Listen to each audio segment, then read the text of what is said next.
Well, thanks, Michael, and thanks for that introduction, and thanks to Loyola for hosting the Catholic Imagination Conference. I'm really excited to be here as a representative of Commonweal magazine. And it's really good and encouraging to see that so many of you have come out today to learn at least a little bit about the publishing terrain for those writing from or from within the Catholic imagination. And of course, special thanks to our panel today. At my far right, Dana Gioia, Jessica Hooten Wilson in the middle, and closest to me, Philip Metris, from whom you'll all be hearing in a few moments. And what I'm hoping we can hear from them are some insights, reflections, and advice about writing the Catholic imagination. And maybe they'll even provide some encouragement, I hope, whether they're talking about new media landscapes or navigating and honoring the intellectual integrity and theological mystery of content. And maybe some of them will speak about poetry and arts in the digital age, caring for souls and the toxicity of Catholic Twitter and social media. So stay tuned. Now, I suppose as moderator and sponsor of this session, I can ask you to indulge me a bit as I say a few things about Commonweal magazine. We've been around since 1924, publishing continuously for 95 years. And in fact, as I've mentioned to some of you in conversation before now, we're going to be celebrating our 95th year in November. So we're coming right up on it. Our mission is to provide a forum for civil, reasoned debate on the interaction of faith with contemporary politics and culture. Our audience of generally well-educated and committed Catholics has proven to be a passionate community of readers, but we have readers, of course, from many other faith traditions, not to mention readers from the larger world of media and magazine readers, general audience. We're lay-run, we're independent of the official church or any official church organization, and that gives us a certain amount of freedom to host conversations that might be difficult in other settings. We're a small magazine in the old magazine publishing sense of the term. We have a modest but loyal readership, and whenever our subscription base kind of approaches 20,000, we're happy. Our monthly web traffic amounts to around 250,000 page views per month. Our tagline, and I'm hopeful that you all have an edition of the newly designed monthly Commonweal. Our tagline on the cover reads, "Religion, Politics, Culture." Don't let the sequence of those suggest that there's any kind of hierarchical preferencing. Though these topics can be treated singly and individually, we also understand how all of them are also in conversation with one another. At the same time, we understand the importance of meeting and interacting with literature, poetry, art, and filmmaking on their own terms. So not only do we publish poetry and fiction and sometimes artwork, but we also maintain a serious critical relationship with all of these types of work, with many pages in every issue, along with web-only stories dedicated to book reviews, art reviews, and film and streaming television reviews and commentary. We have a monthly email newsletter on books, which features our most recent reviews, literary news in general, as well as capsule reviews and comments from staff on the books that they're reading at any given moment. We also have a twice monthly podcast on which we regularly feature interviews with authors of prose and poetry. So over our nearly century in publication, we've featured the writing of George Bernanos, G.K. Chesterton, Dorothy Day, Graham Greene, Thomas Merton, Joseph Bernardin, Marilyn Robinson, Sarah Rudin, Andrew Bacevich, and Stuart Dybek. We've run original short fiction from Evelyn Waugh, J.F. Powers, Alice McDermott, Valerie Sayers, and William Giraldi. We've run the poetry of W.H. Auden, Robert Lowell, John Updike, Les Murray, John Berryman, Danielle Chapman, Marie Ponceau, Timothy Murphy, and Christian Wyman. We've featured the artwork of Jean Charlot, the painter, Rita Corbin, whose work was in the Catholic Worker, featured in the Catholic Worker, Fritz Eichenberg, same thing as artwork was associated with the Catholic Worker, and Emile Antonucci, who established our own Commonweal aesthetic. And if you look through the redesigned magazine, you can see sort of examples of that aesthetic with our globe and some of the icons at the tops of the pages. Art is its own form of knowledge, as the French Catholic philosopher Jacques Maritain said. The true artist creates something that has never existed before, and in so doing can be said to share in God's creative power. I think that also guides how we engage with art and literature at Commonweal. We respect the autonomy of the artist and her imagination. We respect the imperative for freedom and artistic expression. For a time in American Catholic history, and I'd say that it still exists maybe in some American Catholic quarters today, there seemed to be the all too common demand to produce or to find and publish something that was morally uplifting. Even now, in some of the materials that hopeful writers submit to us, we see this evidence of this impulse. The critic Walter Kerr, who wrote in Commonweal many years ago, warned against the prioritizing, as he put it, of the pious or the homiletic over human complexity and aesthetic value on its own terms, since in doing so, we betray the great Catholic tradition itself with its profound understanding of our tragic and fallen nature. So we try not to reduce art to morality, but at the same time, we don't ignore the morality of art. So maybe this is something that those of you who are thinking about whether you want to write for a magazine like Commonweal will keep in mind. And I'll just sort of talk about some of the nitty-gritty when it comes to publishing with us. We're now on a monthly publishing schedule with our print magazine. That actually amounts to 11 times a year since we do a combined July-August issue in the summer. Our issues now also have more pages, so we're interested in finding longer work. This includes fiction, and we do accept unsolicited submissions of fiction and poetry. But we're also interested in personal reflective essays and creative nonfiction, though it must be said for these that the bar is a little bit higher. We are less interested in devotional and churchy pieces than in essays that examine the links between worldly concerns and religious beliefs. Now, you can learn more about what we publish by, of course, reading the magazine. This is the first thing that every editor says to an aspiring writer or hopeful writer. Well, have you read the magazine? So please read the magazine. That's the best way to find out the kind of things we publish and thus the kind of things we are looking for. Review our guidelines closely before you think of submitting. And if there's time afterward, if we're mingling, I'll be happy to do my best to answer questions for you in person once our discussion up here concludes. So now on to the discussion. My far right, Dana Gioia is an internationally acclaimed poet and writer, former California Poet Laureate and chairman of the National Endowment for the Arts. For 15 years, he worked as a businessman before quitting at age 41 to become a full-time writer. Dana has published 5 full-length collections of verse, most recently 99 Poems, new and selected from 2016, which won the Poets Prize as the best new book of the year. His third collection, Interrogations at Noon, from 2001, was awarded the American Book Award. His most recent book is The Catholic Writer Today and Other Essays. Jessica Hooten Wilson is an associate professor of humanities at John Brown University in Arkansas, where she also founded and serves as chair of the board for the Sager Classical Academy. She is the author of 3 books, Giving the Devil His Due, Flannery O'Connor and the Brothers Karamazov, which received Christianity Today's Book of the Year Award in Arts and Culture. She writes about Walker Percy and the search for influence and reading Walker Percy's novels. I hope I have all of that right. It's quite a list. Jessica has also edited a collection of essays on Solzhenitsyn to come out with the University of Notre Dame Press next year and is currently preparing Flannery O'Connor's unfinished novel for publication. And closest to me is Philip Metris, who is the author of 10 books, including Shrapnel Maps, forthcoming in 2020, The Sound of Listening, these are essays from 2018, Sand Opera, poems from 2015, Pictures at an Exhibition, poems in 2016, I Burned at the Feast, selected poems of Arseny Tarkovsky, and other works. His work has garnered a Lonin Fellowship, 2 NEAs, 6 Ohio Arts Council grants, the Hunt Prize, the Beatrice Hawley Award, 2 American Book Awards, the Watson Fellowship, the Creative Workforce Fellowship, and the Cleveland Arts Prize. I should say, among other places that Philip's work has appeared, is Commonweal. He's a professor of English and director of the Peace, Justice, and Human Rights program at John Carroll University. So, with these introductions out of the way, I guess the 2 main questions I'll put out there for the panel, just to get us started, as they will or not. And Dana, you go first, but here's what I'm going to raise. We'll go Dana, then Jessica, then Philip.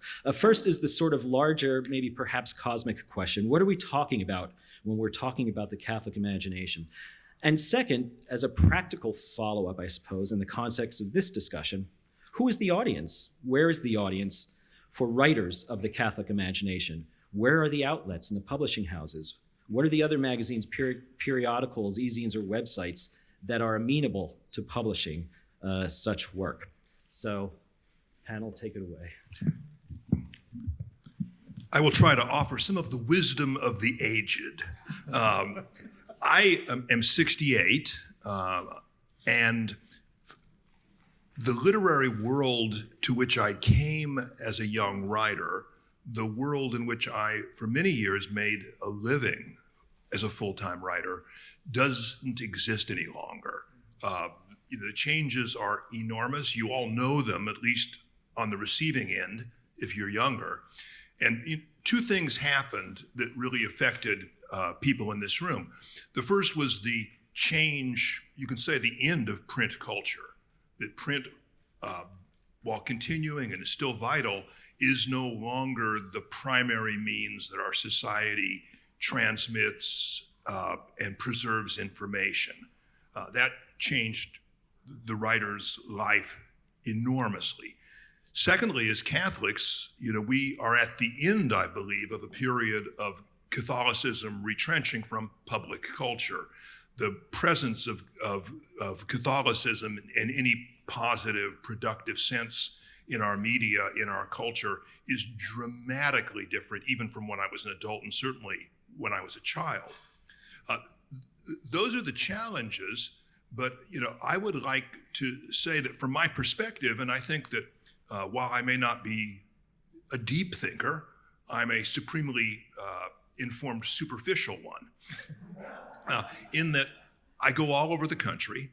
I'm talking in political groups, in religious groups, in academic groups, to the media in every format, and that's simply the aftermath of my public career. So I see these things, and I can say really with almost no qualification that we are no longer at the nadir of these trends, but there is an extremely tangible and robust rebirth of Catholic literary culture, Catholic public culture going on. Most of it, I will typify the organization that's doing it.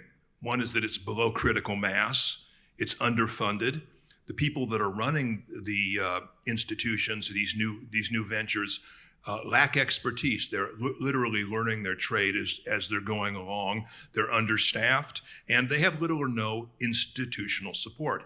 And yet, I see, and people, because I'm a public figure, people email me in large numbers every day. There are print magazines, online journals, and online blogs. There's podcasts, there's broadcasts, and there's even films being made. They'll get a point where it's large enough and strong enough that it will achieve critical mass. Right now, people are establishing these things and still finding about each other's existence. Now, there's certain things that make it interesting. One is that these are all, with one big exception, which is Bishop Barron's new magazine, Evangelization and Culture, with the first issue of which has just appeared, a large, professionally produced and rather good glossy magazine. Most of these are laity-driven, and so they are done by individual Catholic writers, Catholic artists who feel the need, in a sense, to have a public venue, a public conversation. And secondly, they are various, from ones that are theologically obsessed to the others that are entirely, sort of secular, have the obsessions of secular culture. Both of those things, I think, are very good, because what's being created is something quite simple. If you think that culture is primarily a conversation, it's a conversation between people, between authors and readers, between critics and authors, between the past and the present, in this vast decentralized conversation that's been going on as long as there's been literature has been occurring, this conversation is opening up and it's increasing. It's become enlarged for Catholic writers and Catholic intellectuals. And the more diversity we can have, the more productive arguments that we can have. And even in this morning session, I saw a little bit of that, is that here's my take on the 400 people who came to the first Catholic conference at USC. These people came for a variety of reasons, and most of them said, I had no idea that were there this many other really informed, intelligent, serious artists, writers that were Catholics that were faithful Catholics, active Catholics, however you want to, practicing Catholics, and that change was transformative to people. As Marx pointed out, a transformation of consciousness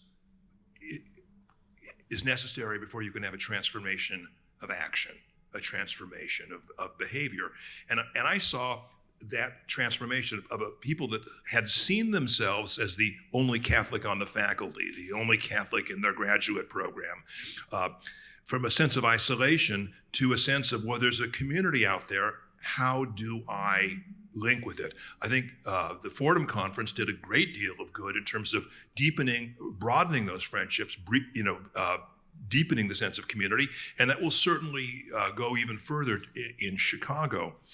And that we are, I think, on the brink of creating a way that we have a much more public conversation about those things which concern us.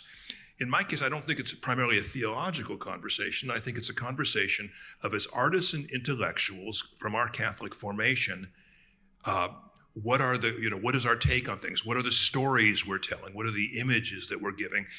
And we are developing that. And so I am extraordinarily optimistic. And I see a lot of my work, and it's certainly been for the last few years, is to help what is now almost two generations, people that are the age of my children, forward in terms of their careers, their context. How do we build their experience? How do we build their reputation? How do we build their accreditation? How do we find gainful employment for them?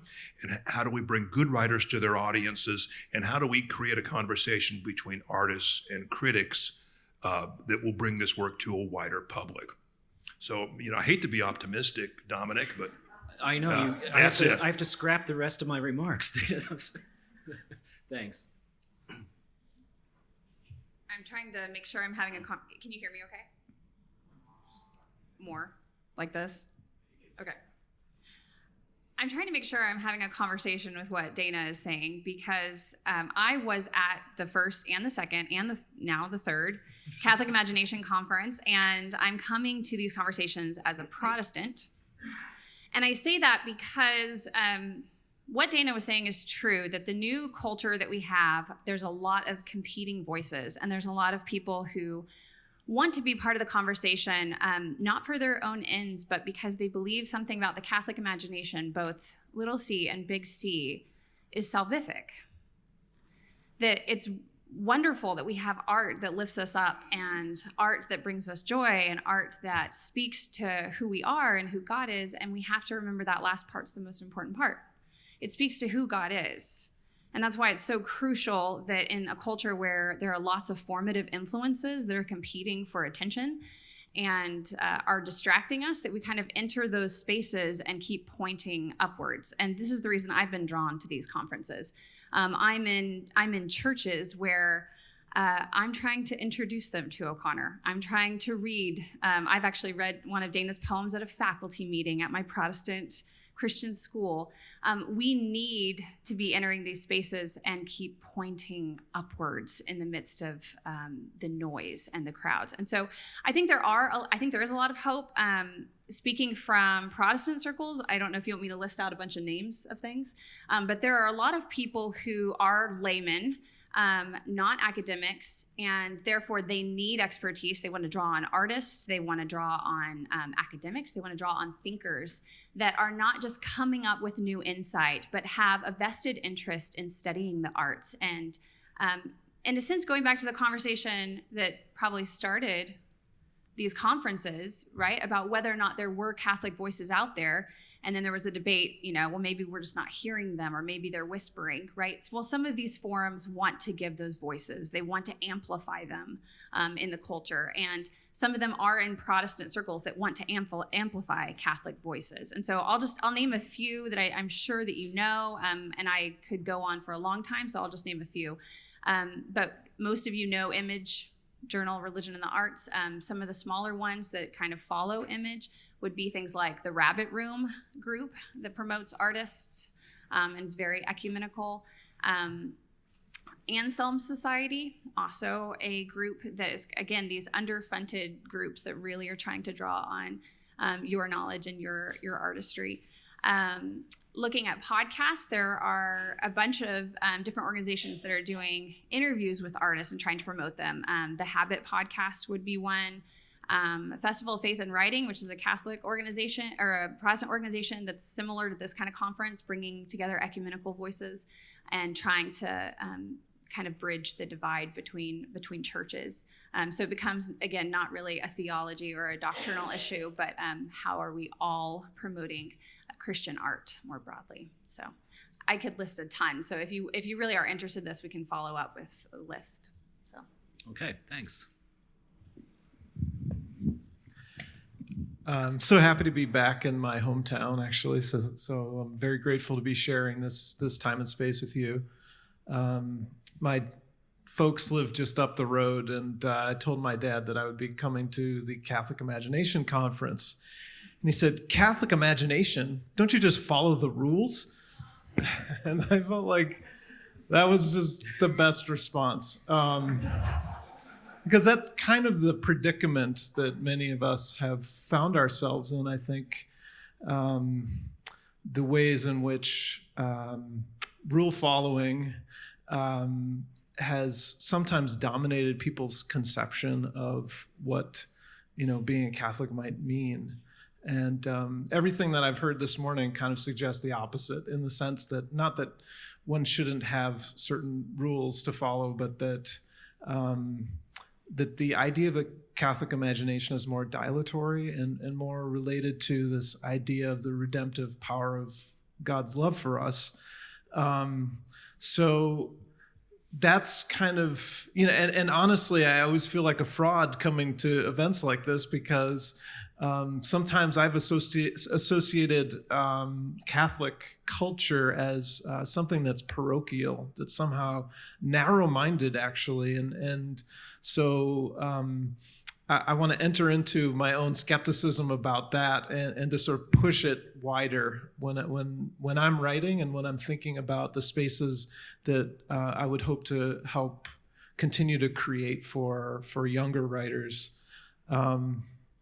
So, one of the things that I think I felt very strongly as a young poet and as a young scholar was that that the worlds of the MFA and the worlds of the PhD were secular spaces. And my only hope to kind of, keep the fire burning of the questions that I had and the questions that I bring into my faith journey would have to be done in a translational way.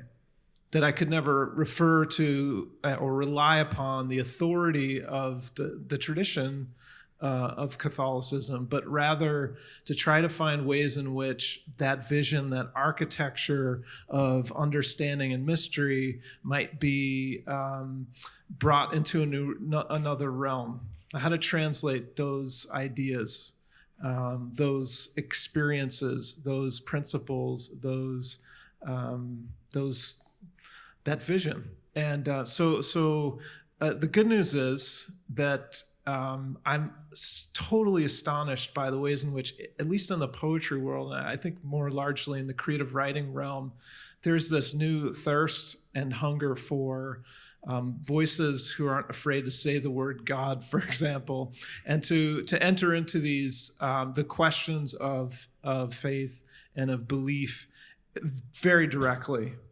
And so I was just writing out a list of poets who are well known, in fact, sort of famous, like Ilya Kaminsky or Joy Harjo or Jane Hirschfield or Kazim Ali or Kava Akbar. These are people from a variety of faiths who are writing about God in the present, and in a way that kind of was very, very much hidden when I started. So the good news is that there is space to enter into these different ways of addressing one's faith and embodying one's faith journey in one's writing. People have mentioned a lot of really good, and as a result, of course, there are all these sort of venues now, journals that have been mentioned, book presses, whole presses, Paraclete Press, Horizon Books. The show On Being is probably the most popular place where artists can sort of talk about the intersections between their various disciplines and faith and spirituality. So these are all really good things. So I feel grateful that they exist in a way that they did not. I guess that's what I have for right now. Can I add a title to what you just said? So these names that he's mentioning, these poets, Kaminsky just did a collection called A God in the House, where he actually collects these essays from these poets where they talk about their faith journeys. So if this is something interesting to you, it's a fantastic book. And let me build on something that was said too, which is that my experience is that the Protestant infrastructure for, in a sense, for speakers and audiences for cultural things is much larger, better organized, and dare I say, far more remunerative than the Catholic one. When I give a talk at a Catholic institution, I'm often patted on the back with a hearty thank you. With the Protestants, always give me a check, for a young writer, that's a crucial thing. And in fact, last week I was in Washington D.C. and if you know the Trinity Forum, gave a talk. There was hundreds of people there. It was broadcast on online. The next day, did a podcast. They have an extremely professional system of bringing people in, linking it with an audience, and getting it out there. And Cherie Harder, who runs the Trinity Forum, she says, my board is entirely Protestant, mainly evangelical.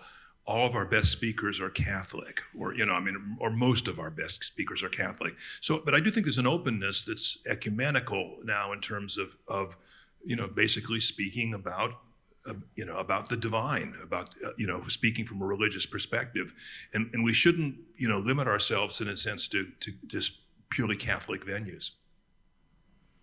What I'm hearing here, and I'm glad I'm hearing it, is a sense of optimism. And I had a sort of a canned question already composed that maybe I'll try to reframe in the context of this discussion. But it's based it came from an essay that Marilyn Robinson wrote some years ago, Reformation, in which she decries the cultural pessimism that seems to have arisen in response to, and I'm going to talk about types of media in which the kind of writing and art we're talking about might appear. The cultural pessimism that seems to have arisen in response to the online, around-the-clock ability to read and retrieve information.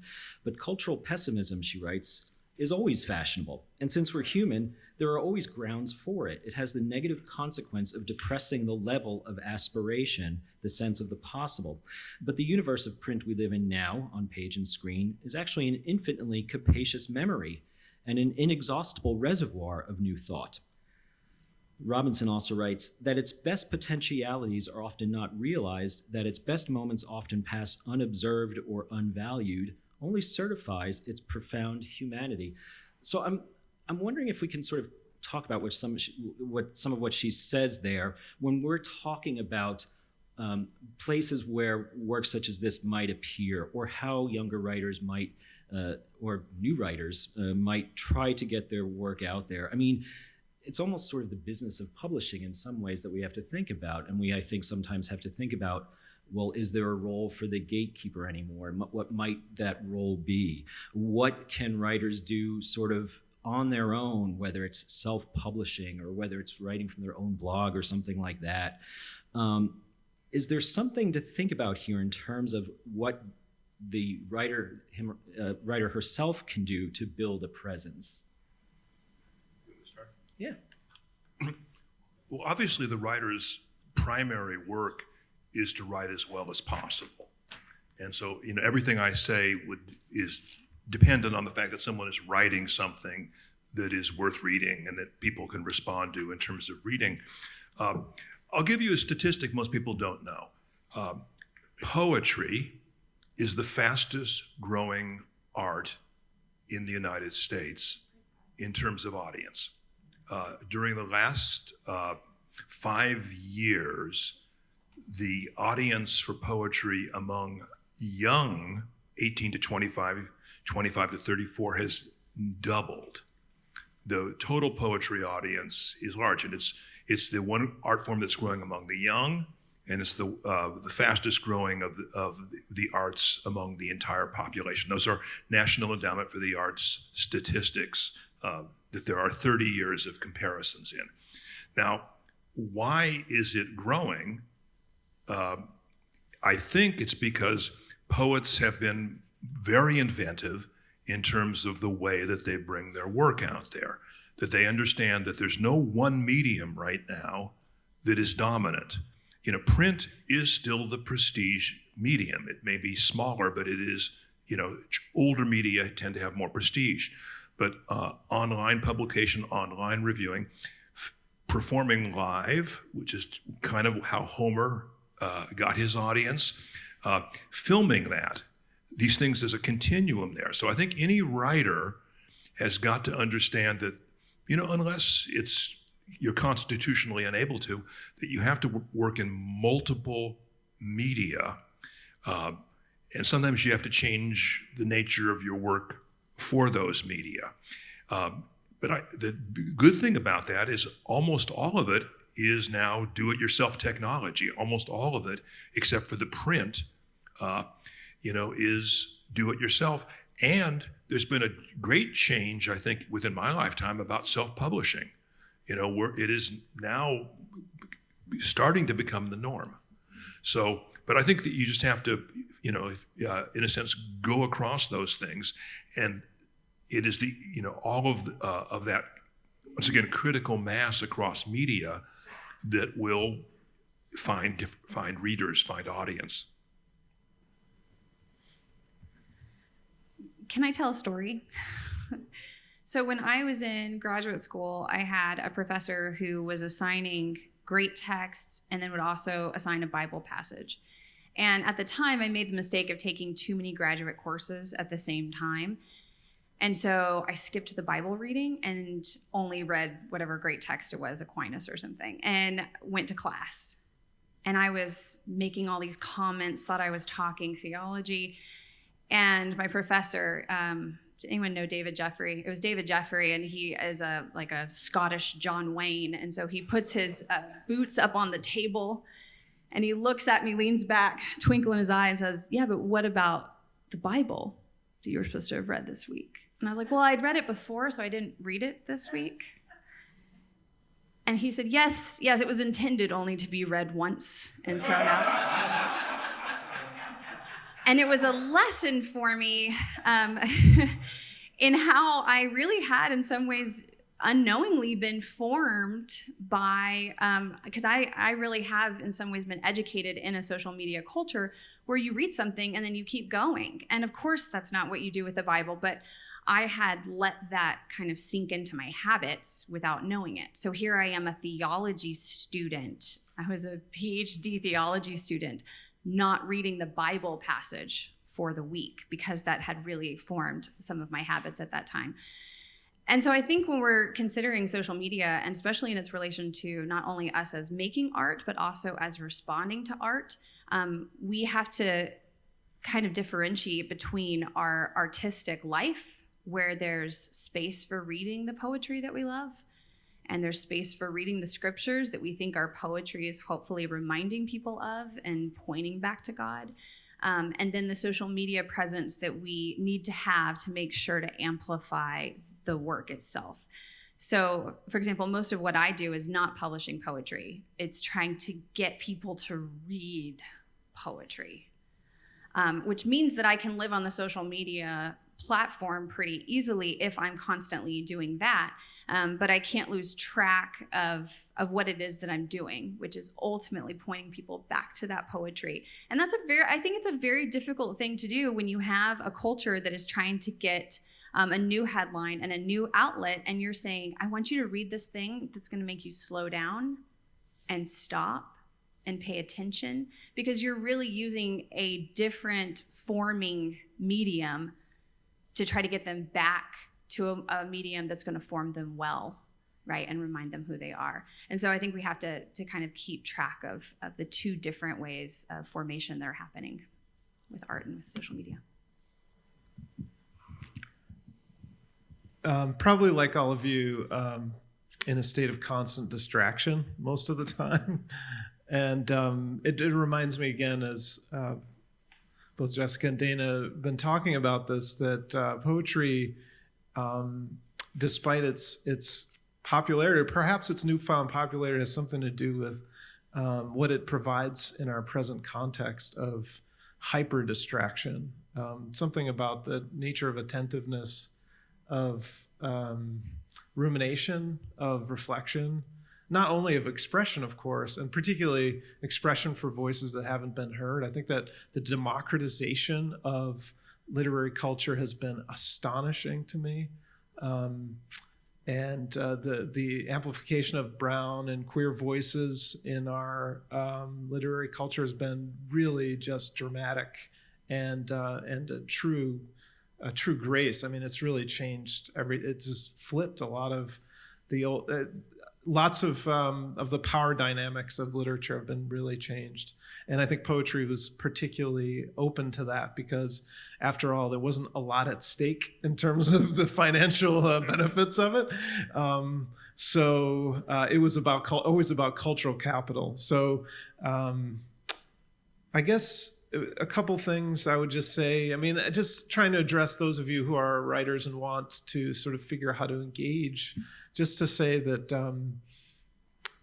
there is, I think, a danger in wanting to kind of always be on social media to sort of diffuse our energies and our powers. And I do imagine that there may be a time in the younger and a group in the younger generation who will completely opt out of social media as a sort of ultimate rebellion, and that I think that's possible. I fear, of course, that the instantaneity and the presentism that social media seems to amplify. Also, the call-out culture elements of it. Not that we shouldn't be having vigorous and sometimes provocative dialogue, but the ways in which the trolling or flaming someone is just so much easier than actually engaging in a dialogue and listening to people whose views inflame or even hurt us. So there's always going to be a little bit of a tension between, I think, that some of the great values and of poetry and of literature and this new landscape in which we find ourselves. Thanks. Actually, this is it's interesting, Phil, what you just brought up about sort of the ultimate rebellion, sort of getting off social media altogether. One of the participants in the conference will be here this weekend is Kirsten Valdez-Quaid, the short story writer. And she had said in an interview, or it was reported somewhere, that she tries to cultivate a kind of serenity in which to work by staying off social media. She has no blog, she has no Twitter handle, she has no Facebook account, which is really unusual for young writers today because obviously they're all told, well, you got to publicize yourself. So it's interesting that she stays out of these social media dramas, which she says helps her root herself in the fictional worlds she creates. So I sort of want to get back a little bit to, we've talked somewhat about poetry here, I think, a little more, but I wonder if I could maybe shift a little bit to the narrative side of things, because, narrative is such a huge part of our Catholic faith tradition. And I'm wondering what you all might think of how writers who are maybe more engaged in narrative are supposed to approach their projects these days. I mean, we talk about short attention spans and, flash fiction is very popular, but what about the long short story? What about the novella? And of course, what about the big novel? I mean, obviously there are novelists who are publishing, but does everybody publish novels? Is it possible? How about just a long narrative piece? How can we get those out there?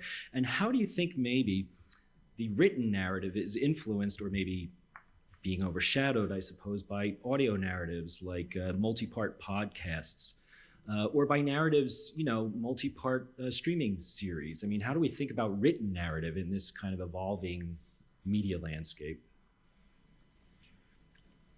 First, let me just say something. I do no social media at all. I do a lot of things on the internet, but I don't do social media just because it's a distraction. So I think that there's a dilemma for the narrative writer that is partially necessary and partially unnecessary. If I publish a book of poems that's 60 pages long, they've probably appeared in 25 different periodicals. If somebody publishes a book of short stories with maybe 5, 6 short stories, there may be, there could be no more than 5 or 6 places, but sometimes there's only 1 or 2 places that are publishing them. And I think there's a dilemma because there's so much investment in a story and there are so few places that publish them. I do think that what you should try to do as a narrative writer is to get more than one use for the work that you do. Publish it in print, put it in audio version, and perhaps even put it in a video version. The audiences are surprisingly discrete and very little overlapping. And it's quite easy to do. I mean, because you may not be able to publish it in a mass circulation journal. Even if you publish in Commonweal, you aren't in the 6 figures in terms of readership. There's only 3 or 4 places left that are like that. But if you do the different versions, you will hit different audiences and you'll hit more cumulative readers. I think for the novel is different. The novel remains a commercial format. And so there's a vested interest in your publisher of trying to sell books to a certain degree. But I do think it's the narrative people will listen to narratives which they don't necessarily read, and you can do an audio version of something that's been published in print, and people will be eager to do it if it's a good piece. I'm going to quote Flannery O'Connor a couple times because she's smarter than I am, and she said great things about this. One, she said, you write a book and then you give it into God's hands and he does with it as he wills. And I think that's important to remember with whatever it is you're writing, is to not really try to control the audience or necessarily write specifically for the audience that you think you have. Instead, if we try to imagine writing for hundreds of years away, if you're trying to imagine writing, if you're writing for God, that's what you're doing, is you're allowing him to do what he wants to with the work. And I think that's important for works that are long lasting. I really love what Dana said about having the different mediums in which you're approaching people. Because in addition to having this kind of audience that's eternal or universal, you also sometimes are writing things for the short-term audience to help them understand. So in a sense, you have an audience you're teaching. Because it's great if you're writing Flannery O'Connor, but most people can't get at O'Connor unless you have a teacher or a really great book club. She has a level of artistry and theology that needs to be explored, that you need to go more deeply with, and that's why you have teachers of O'Connor. And so sometimes the social media space or the online space or these journals can be great avenues for reaching the current audience now for how to teach the things that will last forever or have lasted for a long time.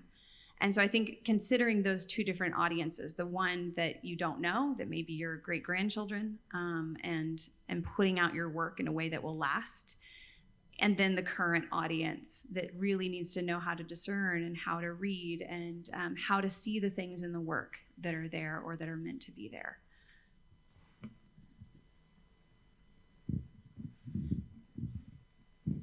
I think that a couple of things I've noticed in terms of prose, in terms of my own prose relative to online media, is that the idea of the paragraph has shifted. They've become smaller and more journalistic.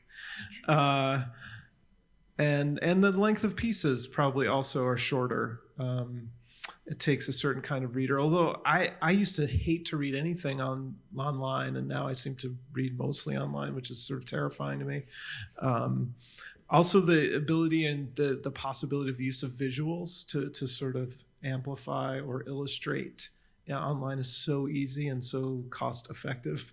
That really has changed the way in which we receive narrative and longer form prose, I guess.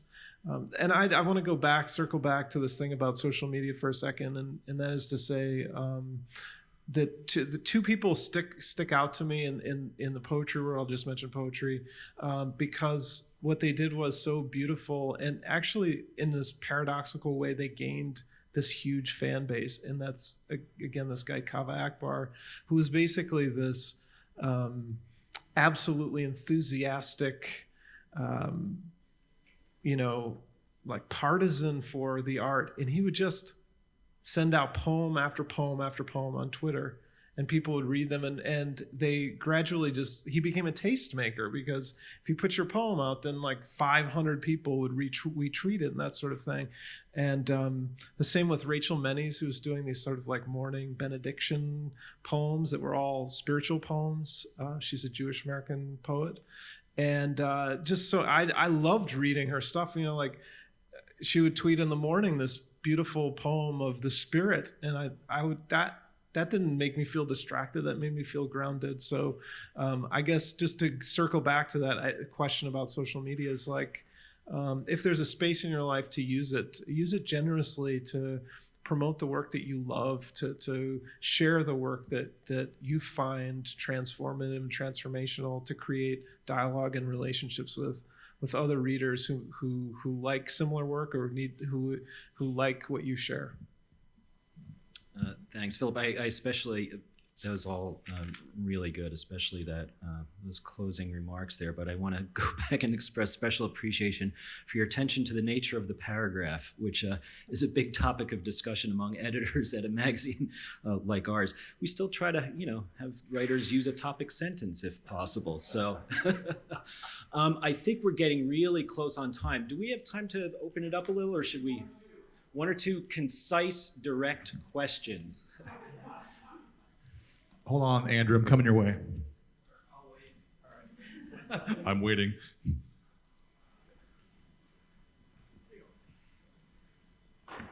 Really curious about the rise in poetry, Dana. And I'm remember I heard Ted Kooser, former poet laureate, speak, and he said he had a poem that everybody thought would be a great novel. And he said, well, why write a novel when a poem can do it in a page and a half, right? So there's a way in which I think poetry fits this sort of ephemeral social media culture that, sort of fits into the way you've kind of like subconsciously decided to not read the Bible anymore, So could you like speak to that? Like how these kind of marry worlds?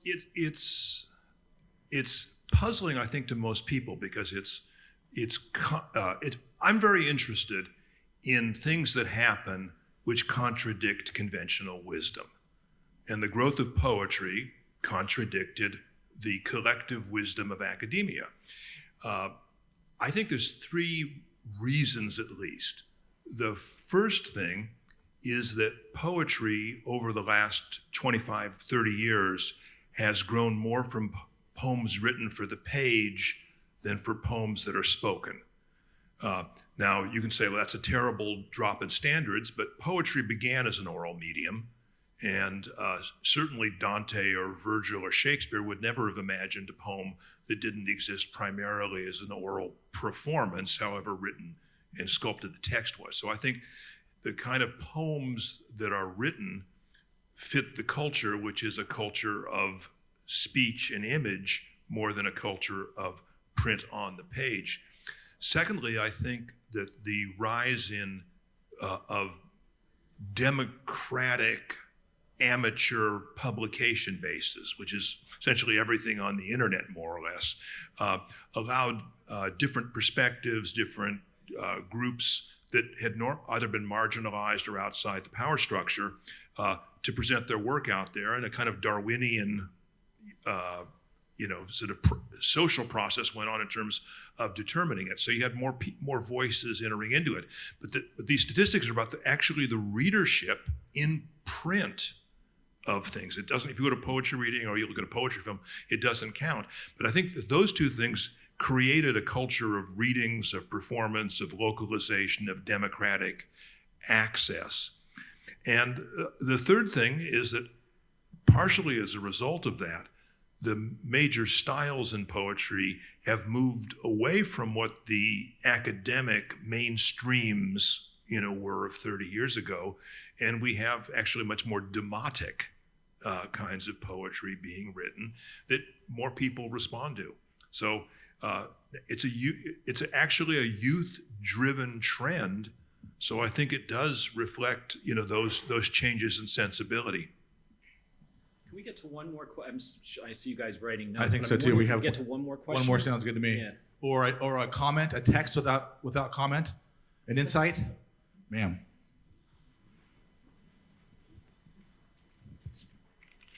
I'll put it in the form of a comment.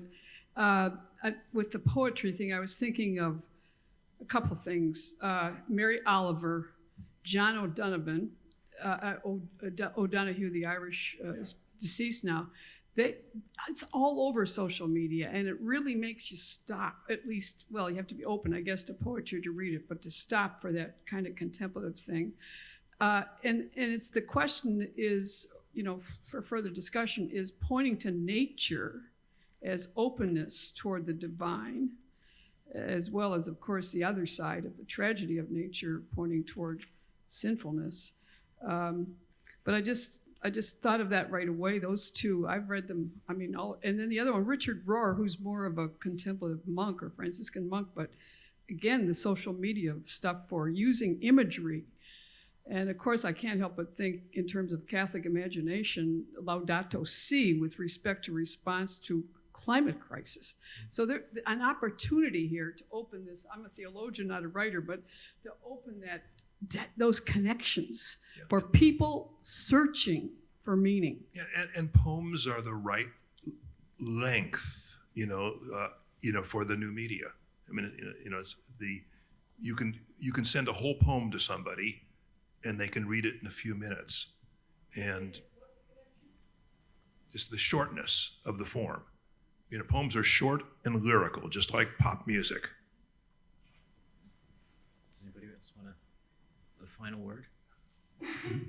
Okay, let's thank Dana and Jessica and Philip for being here with us. And thank you for being